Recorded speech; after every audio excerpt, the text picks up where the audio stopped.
Décision Plus est au service des investisseurs boursiers depuis 1987, au tout début de l'autonomie boursière. Notre logiciel de graphique Market Vision Plus et notre logiciel de code dynamique Trader Plus en ont fait sa renommée. Nous sommes encore ici parce que nous évoluons sans cesse et que nous servons bien nos clients. Découvrez nos produits et services spécialement conçus pour l'investisseur actif et autonome dans la boutique Décision Plus. Le logiciel de graphique Market Vision Plus est en français. C'est le logiciel le plus utilisé par les investisseurs de chez nous.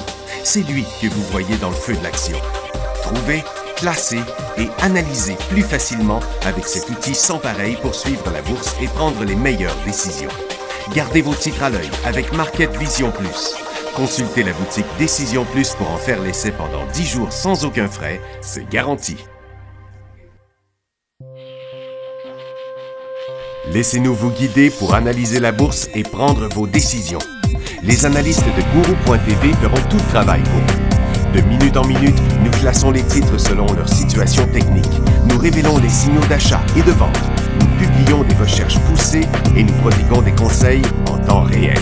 Ça commence avant l'ouverture et ça se poursuit jusqu'à la fermeture des bourses. Profitez de chaque cycle boursier avec Guru.tv. Trader Plus, l'instrument du day trader. 50 cotes qui clignotent en même temps. Autant de listes que vous voulez. Graphiques à la seconde. De 3 à 30 graphiques. Des alarmes à volonté. Des listes de cotes préparées. Des modèles graphiques préparés. Prêts à faire feu. Achetez, vendez avec Trader Plus.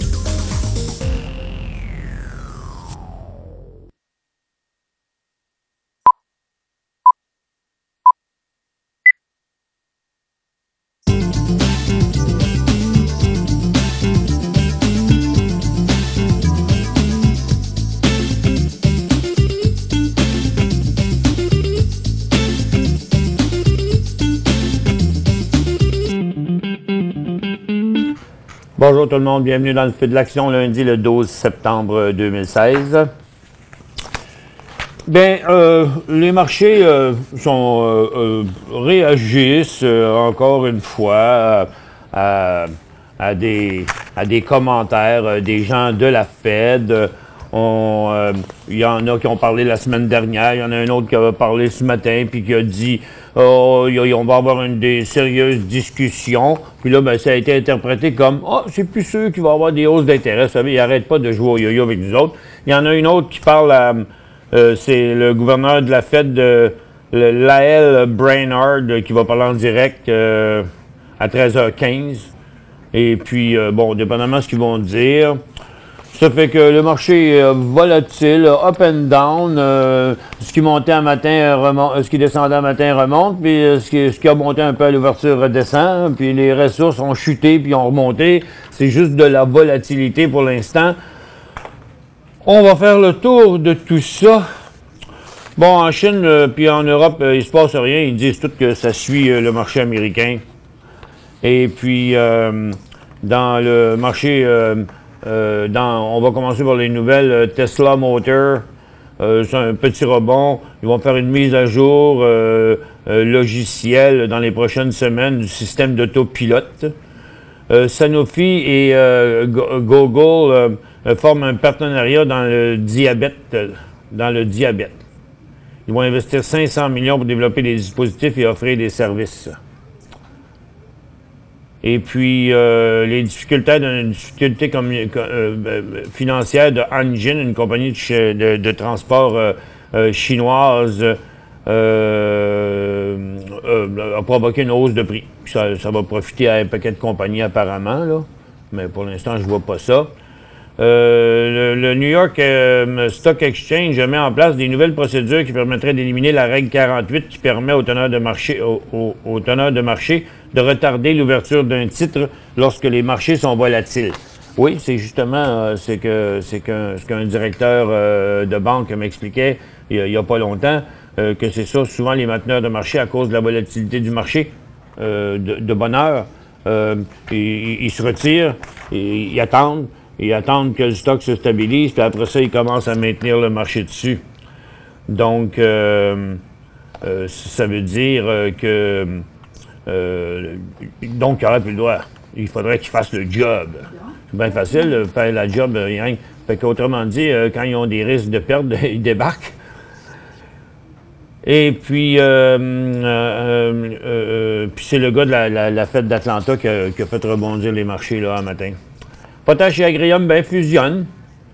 Ils ont monté tous les deux, maintenant ils sont tous les deux en baisse. Ils ont annoncé qu'ils allaient fusionner en une seule entreprise valorisée, 36 milliards de dollars. Les actionnaires de Potash vont recevoir 0,40 de la nouvelle par action, 0,40 par action de la nouvelle entreprise.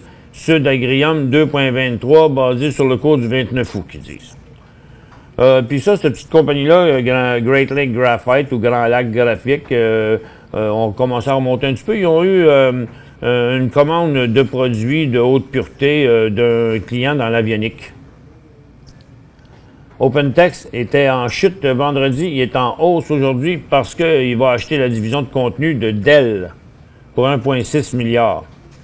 Et puis, vous savez, vous souvenez-vous, le diamant, là, gros comme une balle de tennis, qui a été découvert par Lucra Diamond.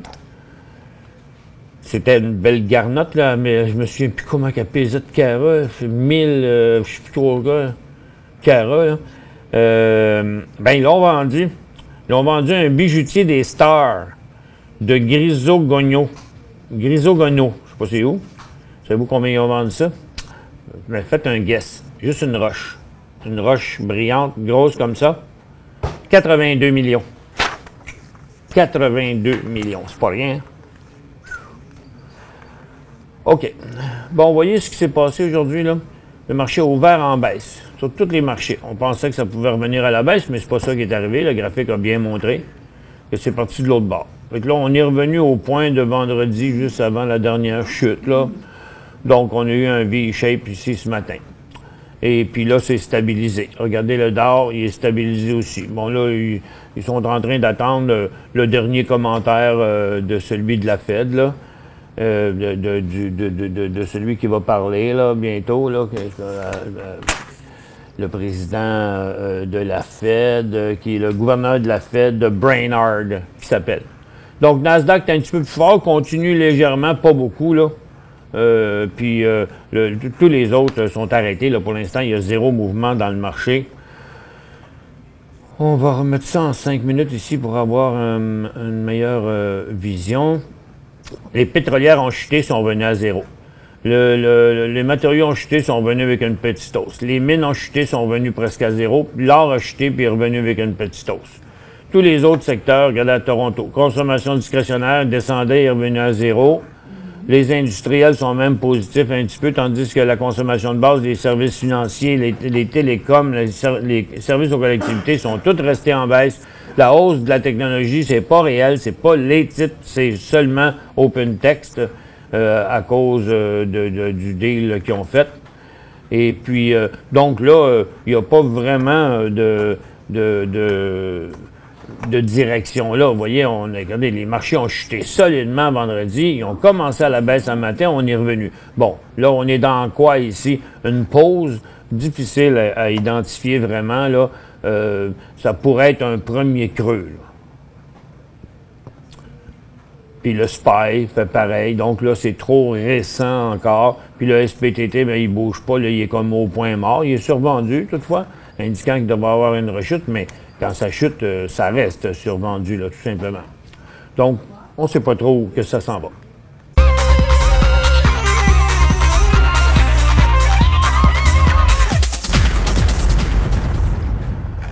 Bon, donc maintenant, c'est partagé. Attendez un petit peu, je vais faire une mise à jour ici de mes informations. Ça va prendre environ quelques secondes.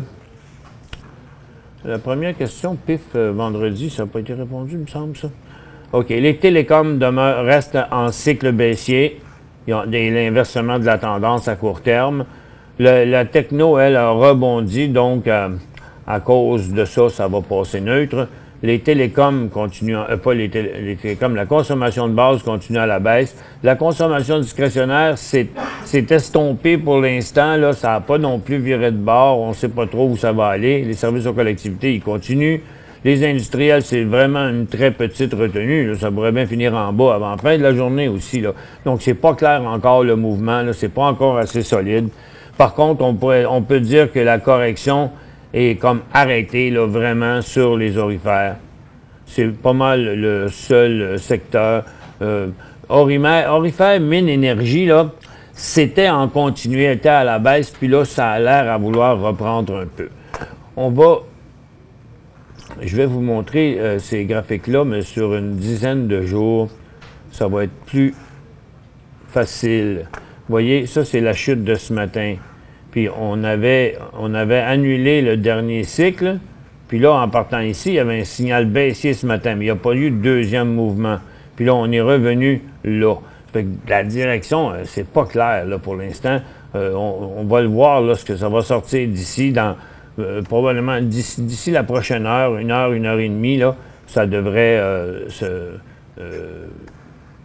ça devrait vraiment se préciser, disons. Donc, vous voyez, les titres d'énergie, ils chutaient, mais là, sont revenus sur le support sans aucun mouvement. Du côté des orifères, ça descend encore, c'est-à-dire l'or descend encore, mais les titres orifères ont rebondi. Donc, pour l'instant, là, ce sera... Si ça revient à la baisse dans les prochaines minutes, ben, on va pouvoir dire que... tu sais, je ne sais pas, là. Le rebond a quand même été assez fort. Puis, c'est pas évident, là, de savoir... En tout cas, écoutez, moi, je vois pas ça comme un point d'entrée, là. Ça peut pas être un point d'entrée ni un point d'achat, c'est beaucoup trop précaire.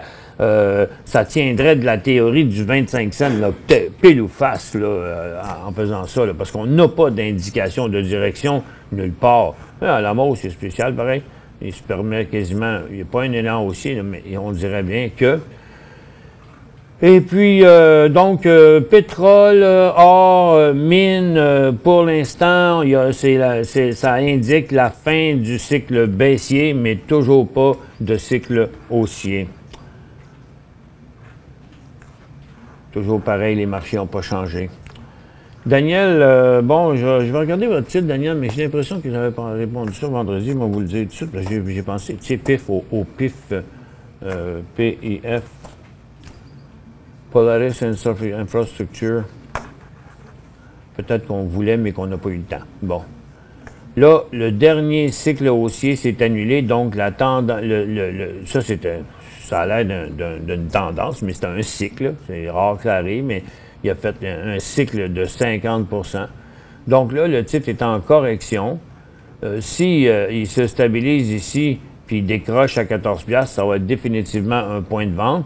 Pour ce qui est de l'achat, ben là, c'est trop nébuleux. Il y a eu beaucoup de profits là-dedans, donc il y a des profits à protéger. C'est peut-être ça qui va le faire descendre. Puis vous voyez qu'à l'heure actuelle, même s'il a rebondi un peu, c'est à cause de la cote d'ouverture que ça a l'air que le titre n'est pas sur son bas. Mais en réalité, là, si on oublie cette petite cote-là, le titre suit quand même une tendance baissière. Ça fait que c'est quand même pas le temps de l'acheter, ça c'est clair. RNX... Royal Nickel.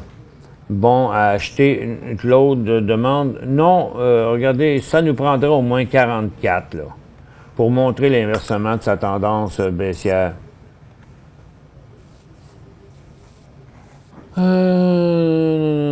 Bon, écoutez, les questions de fiscalité, là, je ne suis pas le bon gars pour gérer ça. La fiscalité, c'est du cas par cas. Et puis, je peux toujours bien pas m'imposer, m'improviser fiscaliste. Fait que celui qui m'a posé une question sur le gain de capital, là, si on fait plusieurs trades, là, ça reste encore nébuleux, on n'a toujours pas de réponse. Mais j'ai pas vu personne encore se faire brasser. Là. On me donne pas souvent de commentaires là-dessus. Mais c'est sûr que si vous faites du day trading, la manière que vous parlez, c'est sûr qu'il y a un gain de capital quelque part si vous faites ça cash dans un compte ordinaire. La manière que vous posez votre question, Sylvain, c'est comme si vous parliez d'un réel, mais vous ne l'avez pas mentionné. Jusqu'à date, il n'y a pas personne qui s'est fait charger de l'impôt dans son réel. Est-ce qu'on va vers une correction boursière? Alain, on est dans une correction boursière. Là, elle s'est estompée, mais on est dans une correction boursière. BTE 6,38. BTE 6,38. Là, il vaut 5,94. Bon, on revient après la pause. Pour joindre Michel Carignan et son équipe par courriel, écrivez à michelcarignan@decisionplus.com.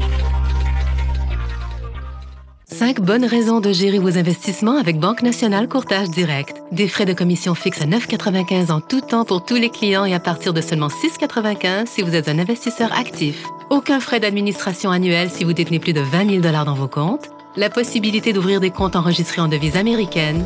Des outils performants afin de faciliter vos prises de décision. Un service à la clientèle primé et un niveau de satisfaction parmi les plus élevés de l'industrie. Pour en savoir plus, visitez le bncd.ca ou appelez-nous dès maintenant.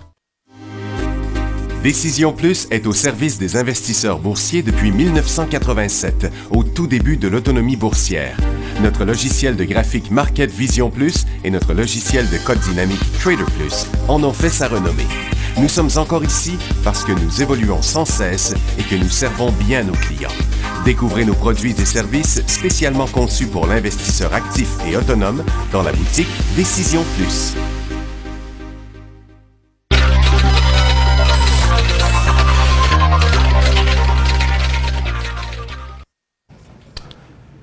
Bon retour, mesdames et messieurs.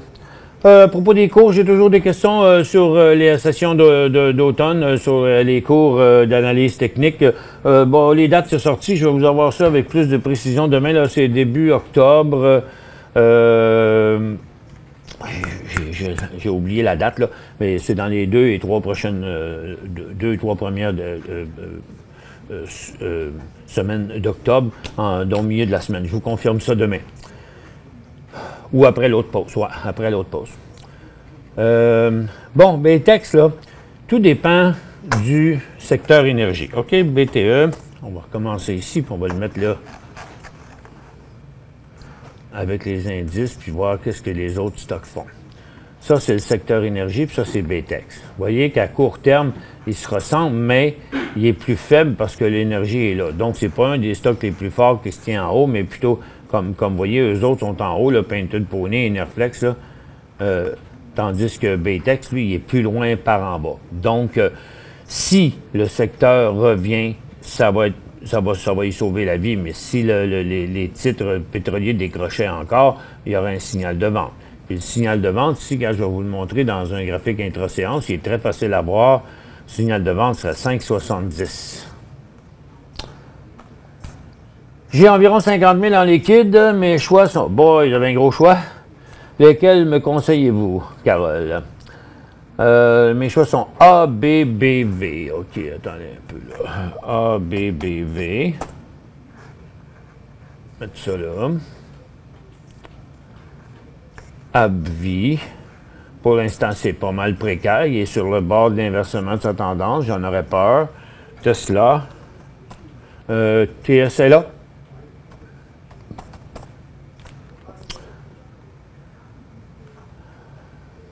Bon, Tesla, on aura beau dire, tu sais, c'est bien beau, c'est bien le fun, c'est bien innovateur leur affaire, mais ils ont atteint le top, là, puis on est loin des sommets, puis là, on est proche des supports. J'aurais un petit peu peur, là, mais regardez, Tesla, ce serait dans l'éventualité, donc regarde, on mettrait ici une pause à 202, puis un décollage à 205 pour faire 205, 215. Ou peut-être, 205, 225. Il y aurait peut-être un 20 $ sur 200. Entendons-nous, allez chercher là-dedans, mais c'est pas le plus haut. GILD, c'est Gildan Science. Vous voyez, un autre qui est dans une tendance baissière. Ils sont un petit peu inquiétants. Et, vous voyez, la tendance est déjà inversée sur Gilhead, là.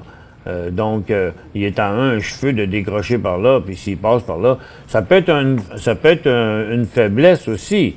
Mais quoi qu'il en soit, si vous achetez ça à ce prix-là, qui est 80, à peu près 78-64, il y aurait un signal de vente à 76 $. JNJ Johnson. Ben là, Johnson, là, regardez, il est en train d'inverser sa tendance haussière. Pas bon. Puis OA. Orbital ATK. Bon, ben, écoutez, il n'y en a pas un de la gang que j'aime, là. Mais il y en a 25 000, hein, des stocks. Donc, ceux-là. Puis là, ben, on est dans un marché en correction, fait que le timing est vraiment très mauvais. Carole, il n'y en a pas un que j'aime dans votre gang. Oui, Tesla, on l'aime bien, toute la compagnie, mais est-ce qu'elle va monter ou qu'elle va redescendre avant de monter? Ils font toujours pas d'argent. C'est parti pour une bonne correction de 10 à 20 ruiné.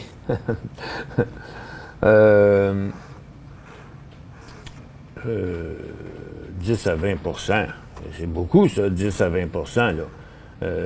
C'est 5 000, là, c'est 500, puis c'est 500 à 1000 points, là.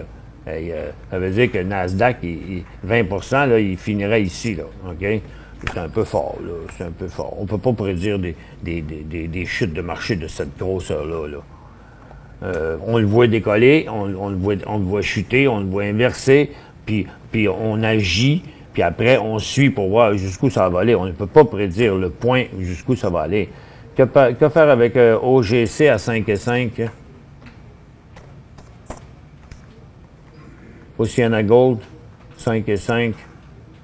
Bon, il y a un gros support ici. La tendance est là. En bas de 4 $, c'est un signal de vente, mais là, vous perdriez 20 à court terme, l'or avait changé de bord. Lui aussi, il a changé de bord, puis il continue quand même, malgré son petit rebond qu'on joue aujourd'hui, même s'il est positif aujourd'hui, de là à là, vous voyez, ça reste à l'intérieur de ça.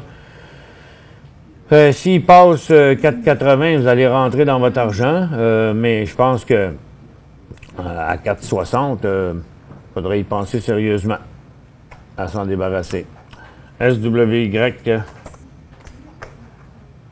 Stornoway, toujours dans sa même affaire. Ça fait 1 mois et quelques qui est là. Prochain signal d'achat, 1,18 $. SCS à Toronto. Savaria, il va très bien. On a une journée de correction aujourd'hui. Les marchés sont assez faibles, mais lui, il n'est pas inquiétant. Que fait faire SIS? Que fait faire? Qu'est-ce qu'on fait? Ben, j'ai pas d'informations. Je sais pas. Si vous l'avez pas, achetez-les pas. Si vous l'avez, ça dépend où. Si vous l'avez acheté récemment, ben, il y aura un signal de vente à 9,24. Si vous l'avez acheté il y a un bon bout de temps, il n'y a pas de signal de vente pour vous avant d'avoir chuté en dessous de 8,5 $. Arex.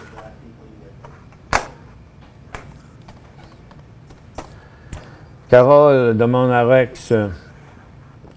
Ben, il est beau pour l'instant. Tout va bien. C'est Approach Resources dans l'énergie. Le titre, tous ses supports sont plus hauts. Son sommet est plus haut, puis l'autre aussi. Donc, il suit une tendance normale qui, là, a fini de se corriger à plus haut qu'avant, comme il a fait à chaque fois. Pour l'instant, c'est à conserver. Salut Michel, que penses-tu que le TSX 60 devrait descendre? Ben, parce que vous voulez acheter du HXD, je suppose. TX 60, il est pas mal comme le TX 60. Regarde, il fait exactement la même chose que le marché, c'est l'indice le plus fort. Donc ça, c'est le TX 60. TX 40 puis TX 20 sont pas mal toutes pareilles.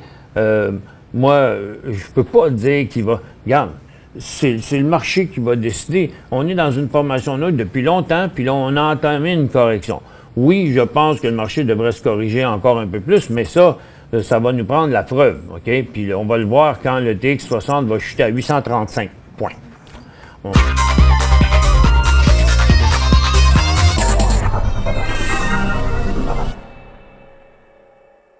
5 bonnes raisons de gérer vos investissements avec Banque Nationale Courtage Direct. Des frais de commission fixes à 9,95 en tout temps pour tous les clients et à partir de seulement 6,95 si vous êtes un investisseur actif. Aucun frais d'administration annuel si vous détenez plus de 20 000 $ dans vos comptes. La possibilité d'ouvrir des comptes enregistrés en devise américaine.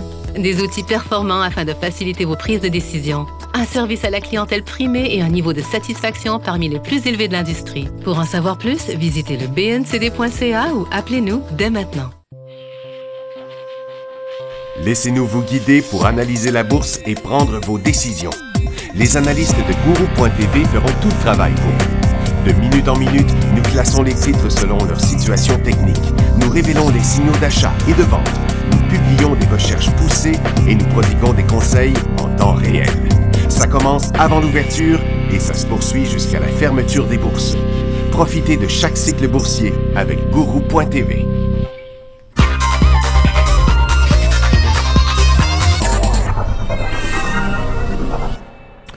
Bon retour, mesdames et messieurs.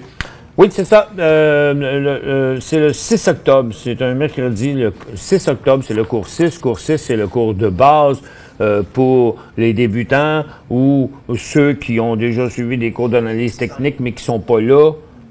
5 octobre, pardon, c'est le cours 6, le 5 octobre. C'est le 5 octobre, bien dit, le 5 octobre. Donc, le cours de base sur l'analyse technique qui va vous remettre sur la traque. Et le cours 7, c'est le 12 octobre. Ça, c'est sur le day trading. Donc, le 5 octobre, c'est le cours d'analyse technique pour posséder toute la matière de base. Et le 7, c'est le cours de le 12, c'est le day trading. Donc, 5 et 12. C'est-tu déjà affiché dans le site Internet? Non, pas encore, mais ce sera pas long. De toute façon, vous pouvez nous appeler. Ils vont prendre quand même vos informations. Et, bon, TX60, analyse de tech, je veux dire analyse technique, pourquoi PJC fluctue autant? Selon l'analyse technique, pourquoi PJC fluctue autant? OK, c'est ça la question. PJC.A. Bon, il ne fluctue pas tant que ça, là. Il est up and down, mais vous voyez, sur 19 piastres, il fait 19 à 20, là. Donc, il bouge, il y a une fluctuation de 3 à 5 %, là, dépendamment. Vous voyez, il devient plus volatile maintenant, même qu'il l'était ici, là. L'important, c'est qu'il y a un signal de vente à 18 piastres et demi, mais ça fait de nombreuses fois qu'il rebondit sur son 18,75. Donc, je présume qu'il va le faire encore, mais tant aussi longtemps qu'il n'est pas sorti de cette formation-là, en hausse ou en baisse, il n'y a rien à faire avec ça. BTE, achat ou vente, on l'a fait tantôt, là. Pour l'instant, c'est ni un ni l'autre. Si vous voulez l'acheter parce qu'il est en condition d'un triple creux, en prévision d'une montée ici, n'oubliez pas que, par contre, s'il tombait à 5 piastres et quart, il faudrait le flusher. Quel indice boursier serait plus recommandable que le HVU? Ben, HVU, c'est pas un indice. C'est un fonds transigé en bourse. C'est pour ça qu'André, je comprends pas votre question. Quel indice serait plus recommandable que le HVU? Malheureusement, je ne peux pas vous donner 10 réponses à chaque chose que je pense que votre question voudrait dire. Il manquait un petit peu de détails. Bon, là, pour l'instant, c'est dans 1 heure hein, que le gars de la Fed va parler. C'est encore bien stable, la TSX. Nasdaq continue très faiblement, encore une fois, à la hausse. Mais c'est en train de changer ici, là. Vous voyez les titres d'énergie, là, ils mettent de la pression comme si on était pour retourner par en bas, là. Et le secteur minier qui va pas plus haut aussi, là, bientôt, va nous donner une réponse. Puis ça va être assez clair, là, comme réponse. Et puis, les titres aurifères, bien, après leur grosse ascension, suivent maintenant une tendance baissière. Ça pourrait bien tout se dégonfler. Et on dirait bien que la consommation de base va décrocher à nouveau parce qu'elle vient de passer en dessous de son support. Fait qu'il ne se passe pas grand-chose. Regarde, des grosses hausses, il n'y en a pas. C'est des cas d'exception, comme dans le cas de la technologie. Là. avec OpenTech qui fait monter le secteur de la technologie, mais qui n'est pas vraiment une vraie hausse, là. Donc, il y a un peu, à cause de la grosse chute des marchés, il y a bien du monde qui dit tout le temps, ouais, quand ça tombe beaucoup, ça remonte un peu, fait qu'il y a des acheteurs qui arrivent qui font remonter les prix, mais on dirait que quand même l'élastique est rendu au bout. Tout se joue encore sur les affaires de la Fed. Au moins, le dernier de la Fed va parler à 1 heure et quelques, là. 1 heure, hein? 1h15? Ouais, à 13h15. Donc, à 13h15, tu sais, vous savez, quand ils parlent, ils publient le texte avant même qu'ils le disent, là. Ça fait qu'il devrait y avoir un mouvement exactement à 13h15. Et puis d'ici là, ben il n'y a pas grand-chose qu'on peut faire, là. On n'a pas d'autre choix que d'attendre voir qu'est-ce qui va se passer. Acheter à peu près n'importe quoi, c'est hasardeux là, 1h15 avant que quelqu'un mette le feu aux poudres, ou le contraire aussi, le marché pourrait s'emballer, mais c'est pas ça qui se passe pour l'instant. Ça fait que là, vous voyez, on est revenu sur le bas de la journée, l'argent aussi, on est revenu sur le bas de la journée, donc ça va donner ça sur le graphique là. De même, ça va donner que le fameux rebond de l'or, il ne tient pas, là. Fait que le moindrement qu'on revient avec un nouveau bas pour la journée, là, on est encore en direction du support, là. Fait que pour l'instant, là, je pense qu'on devrait les éviter, là, les titres aurifères. Je pense même les titres aurifères, les titres miniers, les titres argentifères, puis les titres industriels, d'énergie aussi, là, parce que la situation technique n'est pas enviable. On n'a pas de signaux, puis il y a beaucoup trop de titres, encore une fois, qui ont de la pression à la baisse. Ça fait que je recommande d'être prudent. Et puis, bon, tiens, on voit le silver puis l'argent là, qui viennent, le silver et l'or qui viennent de redescendre, là. Et les titres d'énergie, regardez, sont en train de repercer par en bas aussi, là. Fait qu'en attendant, là, on met un gros bémol sur les titres de ressources, puis les autres, ben, sont pas mal tout en correction.